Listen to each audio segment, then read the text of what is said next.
오늘의 하나님 말씀은 로마서 5장 12절.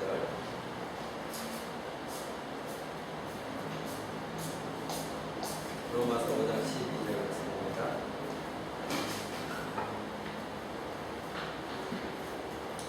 제가 공독합니다. 이러므로 한 사람으로 말미암아 죄가 세상에 들어오고 죄로 말미암아 사망이 왔느니 이와 같이 모든 사람이 죄를 지었으므로 사망이 모든 사람에게 이르렀느니라. 아멘. 제가 기도합니다. 사랑의 하나님, 오후 시간에 같이 다시 모였습니다. 하나님 말씀을 들을 때에 하나님 우리 말씀 속에 우리 마음 가운데 말씀을 속에 주시고 그래서 온전히 하나님 말씀을 뼈 들을 수 있는 우리 모두가 되게 도와주셔서 예수님의 이름으로 기도했습니다. 아멘. 이제 우리가 오후 예배는 교리적인 설교로 여러분에게 하고 있습니다. 이제 지난주에 한번 이 전적 타락에 대해서 말씀드렸는데 그때 우리 저는 이제 성도들이 다 듣기를 원했습니다. 그래서 오늘도 다시 이거를 말씀드리려고 합니다. 칼빈의 5대 교리, 칼빈의 5대 교리, 아주 중요한 5대 교리가 있는데 이 5대 교리는 우리 장로교뿐만 아니라 모든 교회가 이 칼빈의 5대 교리, 성경적인 5대 교리를 우리가 꼭 알아야 됩니다. 이제 우리가 속한 장로교는 칼빈의 신학에 기본을 두고 있습니다. 그래서 하나님 중심적인 사상이고 성경 중심적인 사상이고 그리고 하나님의 절대 주권 사상에 기반을 두고 있습니다. 그래서 언제나 장로교는 하나님 중심, 성경 중심 그리고 하나님의 절대 주권 이것을 우리는 꼭 놓치지 말아야 됩니다. 그래서 칼빈의 5대 교리는 이제 알메니우스라는 사람이 있었는데 그 사람이 죽은 후에 알메니우스를 추종했던 알메니우스 주의자들이 있었습니다. 그들이 이제 우리가 종교교과들이 그때 가지고 있었던 교리적인 신앙 고백이 있었습니다. 그게 벨직 신앙 고백과 하이델베르그 신앙 고백이 있었습니다. 그런데 이 알메니우스 주의자들이 이 벨직 신앙 고백과 하이델베르그 신앙 고백에 반발해서 그것은 아니다. 우리가 이렇게 반발해서 5가지로 요약을 했다. 그래서 그들이 반발하면서 5가지로 외친 것이 있습니다. 그게 뭐냐면 첫 번째는 인간이 스스로가 자기 자신의 의지로 자유의지로 구원을 얻을 수 있다. 하나님이 우리를 구원하시는 게 아니라 인간도 스스로가 자력으로 구원을 얻을 수 있다. 그것이고 그리고 인간이 구원받고 싶어하는 자들을 하나님께서 미리 아셨기 때문에 조건적인 선택이다. 하나님 일방적으로 우리 선택한 것이 아니라 하나님이 우리 인간들이 잘했기 때문에 조건적으로 그걸 보고 선택했다. 그러니까 인간의 행위를 강조했던 것이죠. 그 다음에 세 번째는 보편적인 구석이에요. 그러니까 누구나 다 하나님께 구원을 받을 수 있다. 이렇게 얘기했고 그 다음에 하나님께서 성령을 부어주셔서 구원받을 때 인간이 저항할 수 있다. 자기가 받기 싫으면 구원받기 싫으면 하나님 나 그거 안 따를래요 하고 하나님의 은혜를 거부할 수도 있다는 겁니다. 그리고 마지막 5번째는 한 번 구원받은 사람이 잘못하면 구원이 취소가 되고 지옥으로 떨어질 수 있다. 이것을 5가지를 이 알메니우스자들이 주장을 했어요. 그래서 이제 칼빈과 종교학자들이 종교회의를 열어서 그것이 아니다. 성경적으로 너희가 지금 뭔가 잘못되고 있다. 너희들이 지금 뭔가 잘못된 그런 성경적인 지식을 갖고 있다. 그래서 주장에서 나온 것이 칼빈의 5대 교리입니다. 그래서 이 칼빈이 5가지를 이들이 주장했던 5가지를 조목조목 반박한 것이 오늘 우리가 오늘부터 하려고 하는 5가지 교리인 것입니다. 첫 번째 시간에 이제 이 알메니우스자들이 인간도 자기가 스스로 구원할 수 있다. 그러니까 하나님과 협력해서 하나님만이 우리를 구원한 것이 아니라 인간이 자기의 능력과 의지로 자기가 구원을 받을 수 있다. 행위로서 구원받을 수 있다. 이렇게 얘기한 것에 대해서 이제 칼빈이 말한 겁니다. 아니다. 인간은 전적 타락했고 전적 무능하기 때문에 인간은 자기 스스로가 죄로부터 구원받을 수가 없다. 이게 칼빈이 말한 것입니다. 바로 그것이 오늘 여러분에게 하는 전적 타락 교리입니다. 오늘 여러분 우리가 로마서 5장 12절을 읽었죠? 거기에 성경이 뭐라고 얘기하고 있습니까? 이러므로 한 사람으로 말미암아 죄가 세상에 들어오고 죄로 말미암아 사망이 왔느니 이와 같이 모든 사람이 죄를 지었으므로 사망이 모든 사람에게 이르렀느니라. 한 사람이 누구죠? 아담이죠. 아담 한 사람으로 말미암아 이 세상에 죄가 들어왔고 그 죄가 가지고 온 것이 사망이에요. 그러니까 아담은 영원토록 살 수 있는 존재를 하나님 만드셨는데 죄가 들어오므로 말미암아 하나님께서 선악과를 먹으면 어떻게 된다? 반드시 죽을 것이다. 그래서 죽게 되었죠. 그래서 인간은 영혼과 몸이 다 죽게 되어 있습니다. 그런데 하나님께서 이제 몸은 살려두신 이유가 하나님의 거룩한 백성들을 계속해서 태어나게 하시고 그래서 그 백성들을 영혼을 구원하기 위해서 몸은 살려두셨습니다. 그런데 영혼은 죽은 영혼들이 가지고 태어나는 것이죠. 그러니까 우리가 이 세상의 사람들을 바라봤을 때 저 사람들은 불신자들을 우리가 뭐라고 합니까? 영혼이 죽은 자들이다. 그러니까 저들을 살려야 된다 하는 이유가 아담과 하와가 죄를 범했을 때 하나님 명령에 불순종했을 때 영혼과 몸이 다 죽은 것입니다. 그러니까 로마서 12장 5장 12장이 그렇게 말한 거예요. 한 사람 때문에 죄가 들어왔고 그 죄 때문에 사망이 왔다. 그래서 모든 사람이 죽게 되었다. 그러니까 이 세상 모든 사람은 죄로 죽는다. 의로운 사람은 아무도 없다. 그러니까 자기 스스로가 자력 구원은 없다. 이렇게 성경은 말하고 있는 것이죠. 바로 이 5장 12절 말씀을 가지고 이제 전적 타락한 것이다. 이렇게 이제 장로교 칼빈은 장로교의 교리대로 우리에게 가르쳐 주고 있습니다. 자, 온 인류는 하느님 앞에 죄인입니다. 그래서 그 앞에 로마서 3장 10절에도 한번 보십시오. 3장 10절에도 기록한 바 의인은 없나니 하나도 없다. 이 세상에 의인은 아무도 없다는 것입니다. 하나님 앞에서 자기가 죄 없다는 사람은 아무도 없다는 것입니다. 인류의 비극은 하나님과 영적 교제가 단절된 상태 속에 들어있다는 것이 인류의 비극이에요. 아담이 하나님의 명령에 불순종해서 선악과를 따먹으로 말미암아. 그래서 사람들이 외칩니다. 우리 친구들도 그런 얘기를 어제도 했습니다. 원죄를 이해하지 못하겠다. 왜 우리가 그걸 뒤집어 써야 되느냐? 그렇습니다. 원죄는 바로 인간이 하나님과 언약관계를 맺었는데 그 언약을 인간이 먼저 어겼습니다. 그래서 하나님께서 언약을 주셨는데 그 언약을 실행만 하면 되는데 인간이 하나님과의 언약을 지키지 않았고 반역했기 때문에 하나님께서 언약을 주시면서 네가 이걸 지키면 네가 축복과 영생인데 이것을 먹으면 너는 반드시 죽을 것이다. 하나님 우리에게 분명히 그 말씀을 하셨거든요. 그렇다면 언약을 받은 자로서 그렇지 내가 하나님을 약속을 지키면서 언약을 지키면서 내가 영생을 하는 삶을 쪽으로 가야 되는 것이 인간인데 피조물인데 이 아담과 하와는 사단의 속임에 넘어가서 사단에 순종했고 하나님 말씀을 얻었던 것이죠. 그러니까 하나님 말씀하시기를 너는 그럼 죽는 것이다. 그러니까 우리에게 죽음이 들어온 거예요. 그러면 우리 인간들은 내가 선악과를 먹지도 않았는데 왜 그럼 내가 죽어야 되느냐? 그게 대표 사상이에요. 그래서 성경에는 예수 그리스도와 아담을 자꾸 비교하는 게 예수님을 둘째 아담이라고 한 것이 죄 지은 둘째 아담을 말하는 것이 아니라 첫 번째 아담이 하나님과의 언약을 지키지 않고 죄를 범함으로 말미암아 인간을 대표해서 죄를 범했다 성경이 말하고 있어요. 그러니까 우리는 아담 안에서 인간을 대표해서 아담이 죄를 지었기 때문에 아담 안에서 우리도 죄를 지은 것이다 성경이 그렇게 말하고 있는 거예요. 그러니까 아담은 첫 인류였기 때문에. 그러면 예수님의 대표 사상은 뭐냐? 예수님도 왜 둘째 아담이라고 얘기하느냐? 그 얘기가 뭐냐면 예수님은 둘째 아담 인간으로 오셨는데 우리는 십자가에 내가 죽지 않았죠. 내가 고난당하지 않았죠. 그런데 예수님이 대신 십자가에 죽으시면서 내가 당하지 않은 것을 예수님이 당한 것처럼 하나님께서 여겨주셨기 때문에 예수님이 당한 고난으로 내가 구원받은 거예요.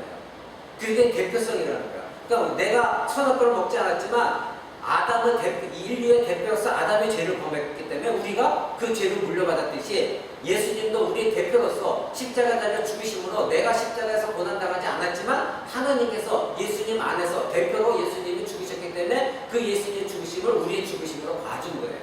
그래서 그것이 대표 사상이에요. 그러니까 우리는 아담 안에서 죄를 범한 것이고 예수를 믿었기에 예수 그리스도 안에서 죄를 용서받고 구원을 받은 거예요.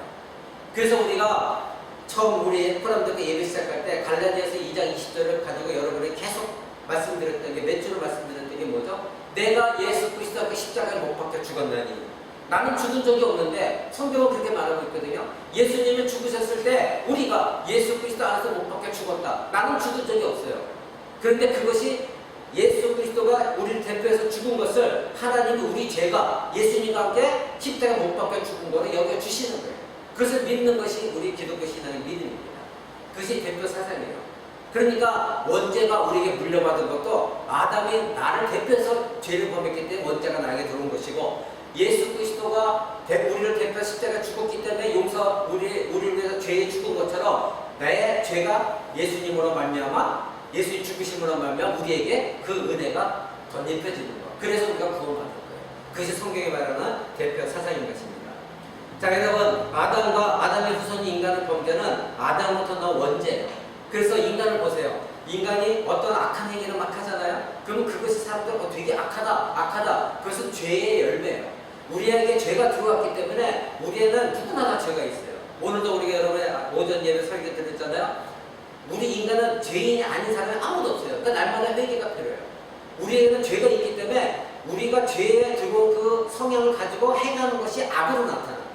남을 미워하고 때로는 도적질하고 때로는 남에게 피해를 입히고 법을 지키지 않는 이 모든 것들이 우리 안에 죄성이 있는데 그 죄성이 행위로 표출된 것이 악이에요.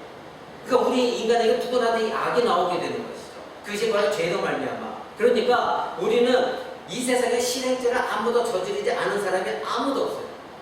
그리고 행위로서 저지르지 않았다 할지라도 우리 인간의 마음속에는 부패한 존재이기 때문에 예수님이 그래서 마음을 중시하는 거예요. 오늘도 우리 말씀드렸잖아요. 입으로 주여 주여가 이것이 중요한 게 아니라 나는 외모로 너희를 판단하지 않는다. 그러니까 너희가 입술로는 나를 존경하되 마음은 내게서 멀어졌도다. 오늘 이사야 말씀을 여러분에게 읽어드렸잖아요. 예도 들어줬잖아요. 그러니까 그게 뭐예요? 너희가 지금 교회 나와서는 주여 주여 부르짖는데 네 마음은 나에게 절대 향하고 있지 않다. 그게 외식하는 자, 거짓인자라는 것이죠. 그러니까 본성적으로 우리는 죄가 있는데 겉으로 선하게 말할 수 있어요.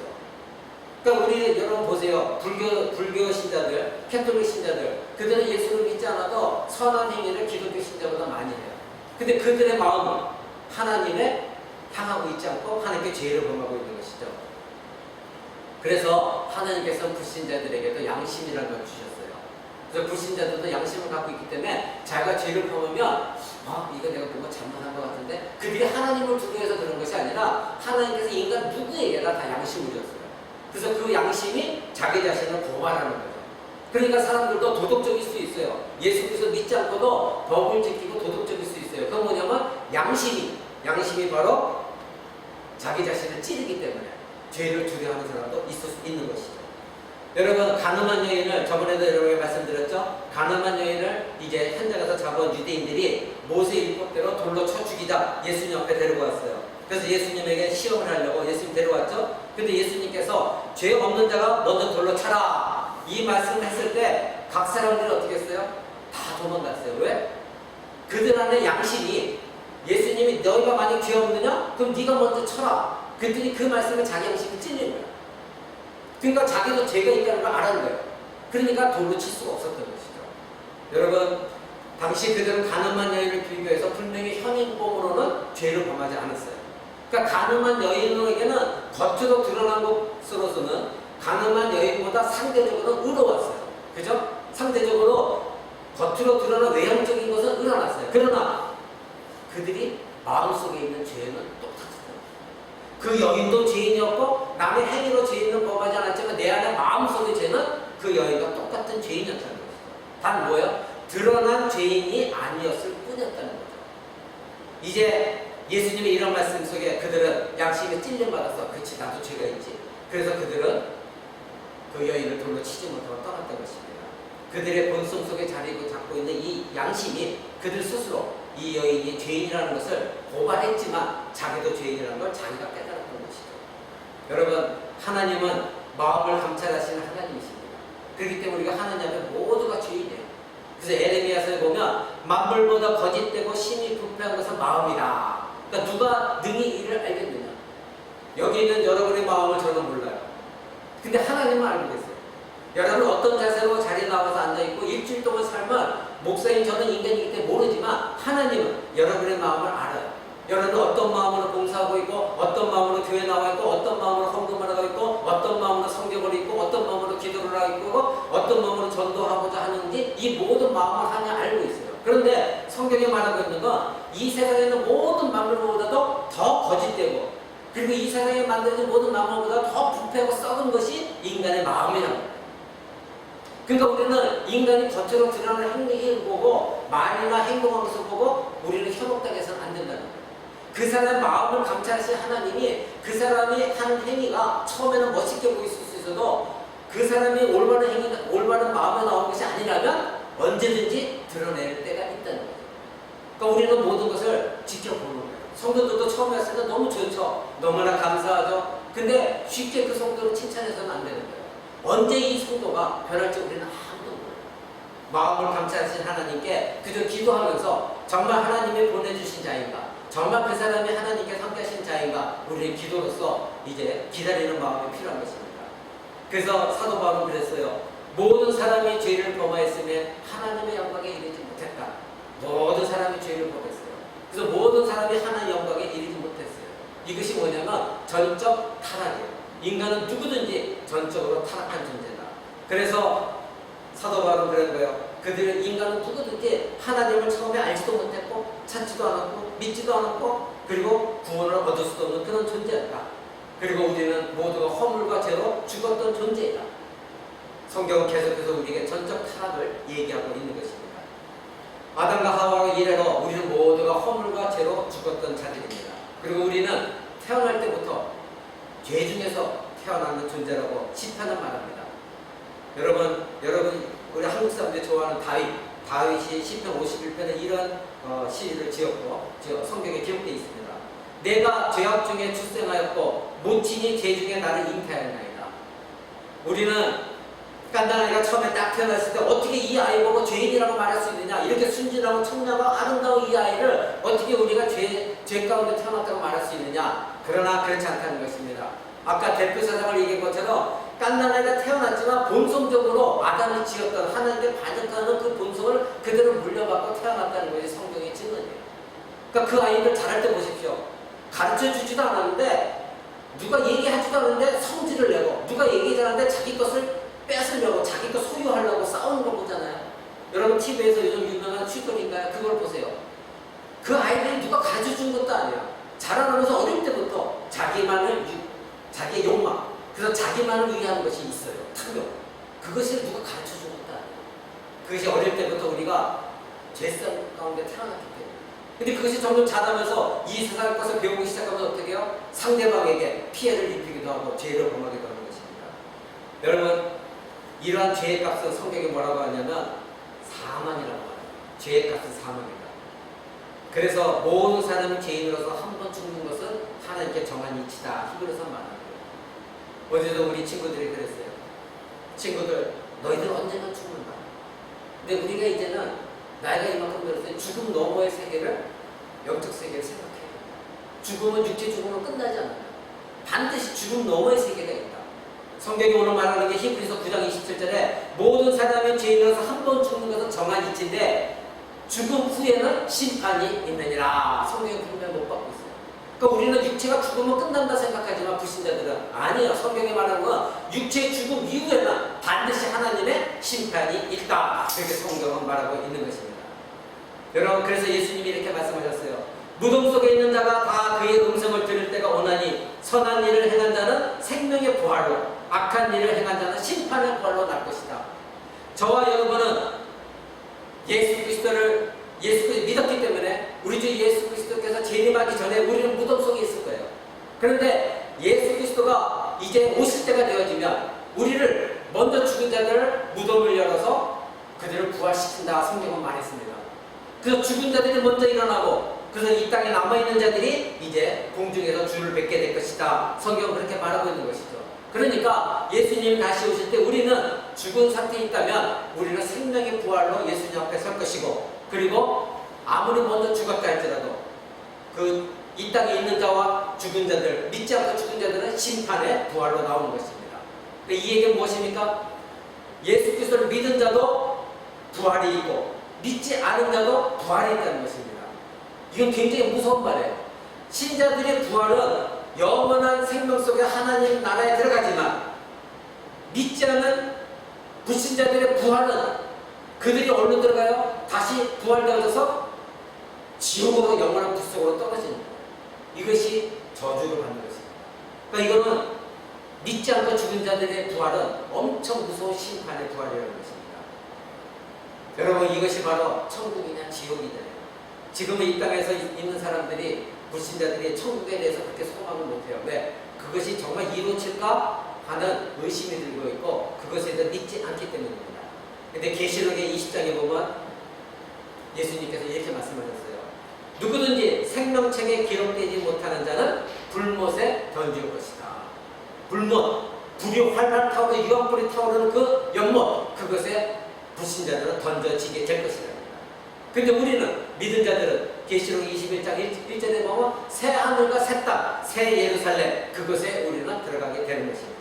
이것이 바로 불신자, 믿지 않는 자들의 분리점, 구분되는 점이에요. 우리는 새 하늘과 새 땅 들어가지만 그들은 영원한 불못에 들어가게 될 수밖에 없습니다. 여러분, 믿음은 하나님께로부터 주어지는 것입니다. 즉 지금 말한 알머니안주의자처럼 자기가 뭔가 노력하고 선한 행위하고 자기가 의지적으로 하나님 앞에 나가고 싶다 생각하는 사람은 결코 구원을 얻을 수 없습니다. 모든 구원은 하나님께로부터 오는 것입니다. 오늘 여러분에게 오전 설계 말씀드렸죠. 하나님께서 어떤 선한 행위를 하지 않은 죄인을 찾아서 불러 그들을 하나님의 구원으로 이끄신 것을 우리는 오늘 배웠습니다. 마찬가지로 하나님께서는 택한 백성들이 있습니다. 그들은 모두가 죄인인데 그들을 위해서 예수님이 오셨고 그들만을 위해서 예수님이 죽으셨습니다. 예수님이 죽으시고 택하시지 않았다면 우리는 구원을 얻을 수가 없는 것입니다. 우리에게 구원은 없습니다. 우리 모두는 하나님 앞에서 전적으로 타락한 존재요. 우리 모두는 하나님 앞에서 죄인인 것입니다. 우리가 이 성경적인 이 말씀을 믿지 않는다면 우리는 자기 스스로가 뭔가 의로워서 하나님 앞에서 또 죄를 범하게 되는 엄청난 죄를 우리는 짓게 되는 것입니다. 이제 하나님께서 우리에게 역사하신다는 것은 그런 택한 백성들에게 내가 무엇을 착한 일을 해서가 아니라 하나님께서 우리에게 성령을 부어주셔서 예수 그리스도를 믿게 하시고 그리고 회개케 하시고 그리고 하나님께 순종하도록 이끄시는 분이 성령 하나님이십니다. 그래서 사도 바울이 그렇게 외친 거예요. 내가 말하는 것과 전도하는 것이 사람의 지혜 있는 말로 너희를 설득하지 않는다. 어떻게 한가? 나는 절대적으로 성령께 의지해서 내가 복음을 전하면 하나님이 책임지시고 성령의 역사로 그 사람을 변화시킨다. 나는 내 말과 전도함으로 인해서 내가 설득하고 그 사람에게 별 아첨하는 말 다 해서 이 사람을 억지로 구원시키려고 하지 않는다. 왜? 구원의 결정은 누가 하신다? 하나님이 하시기 때문에. 그래서 성령께서 그 마음을 변화시키는 것이다. 고린도전서 2장 4절에 그렇게 말하는 것입니다. 이렇게 말합니다. 내 말과 내 전도함이 지혜에 권하는 말로 하지 아니하고 다만 성령에 나타난과 능력으로 하여 너희 믿음이 사람의 지혜에 있지 아니하고 다만 하나님의 능력에 있게 하려 합니다. 사람의 지혜에 있지 않겠다는 것은 무엇입니까? 그 하나님 말씀 받는 개인의 능력도 아니요 전하는 자의 능력도 아니요 오직 살아계신 성령의 능력으로 하는 것이라는 거예요. 이것이 복음 전도자들이 정말 마음의 세계예요. 근데 우리는 자꾸 내가 하려고 하는 거예요. 내가 그 사람을 책임지려고 하니까 별의별 얘기를 다 해요. 그러다 보니까 자꾸 성경에 말하지 않는 다른 얘기까지 자꾸 하게 되는 거예요. 전적으로 하나님이 행하시는 것입니다. 사도행전들도 보면 이제 사도들이 복음을 전했을 때에 사도 바울이 복음을 전했을 때에 빌립보 교회가 처음 세워지는 그런 역사적인 순간입니다. 거기에 자조정사 루디아라는 여인이 있었어요. 근데 거기에 하나님 말씀을 듣는 사람들이 굉장히 많았어요. 근데 그 중에서도 딱 한 사람, 루디아라는 여인 한 사람만 성령께서 마음을 열어서 사도 바울이 한 말씀을 깨닫게 했어요. 그러므로 이 루디아만 예수를 믿게 되었고 복음을 받아들이게 된 거예요. 이 루디아가 내가 이제 믿어야지 하고 결단해서 믿은 것이 아니에요.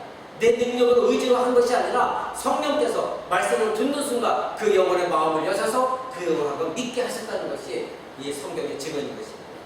여러분, 우리는 모두가 타락한 존재이기 때문에 내 스스로가 하나님께 가지 않습니다. 오직 하나님께서 이끌어 주시지 않으면.